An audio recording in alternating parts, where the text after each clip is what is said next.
I didn't need love. I needed a lie. Just one night to make my family believe I wasn't alone. So, I bought a husband, a stranger from the street, with nothing in his pockets, but everything in his eyes. I found him sitting on the ground outside the station. His sign said, "Hungry, please help." People walked past him like he was invisible, but I couldn't. Something about the way he looked at the world, like he had already lost everything, yet refused to bow his head. I asked him quietly, "Will you pretend to be my husband tonight?" He stared at me for a long time. Then he smiled, a tired kind of smile, and he said, "That's the strangest kind of mercy I've ever been offered." I told him I would pay him $500. Enough for food, enough for warmth. He didn't grab the money. He didn't beg. He just nodded slowly, as if he knew I wasn't saving him. I was saving myself. Back in my apartment, I gave him one of my father's old suits. The fabric was worn, but still strong. When he put it on, his shoulders rose, his chin lifted. He looked in the mirror, and for a moment, he was no longer a beggar.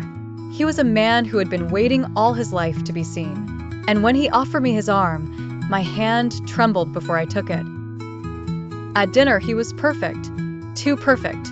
He smiled at my mother, and she melted. He listened to my father, and my father respected him. He told simple stories that made everyone laugh. He even held my hand under the table, and it didn't feel like pretending. It felt like I belonged to him. And every time his eyes met mine, something inside me broke and healed all at once. When the night ended, I thought I would never see him again. I paid him. I thanked him. But as he turned to leave, he touched my hand gently. And he said, "For one night, you made me a man again." Then he walked into the darkness, but my heart stayed with him. The days after were unbearable. The silence of my house was louder than ever, until one evening, I found him waiting outside the station again.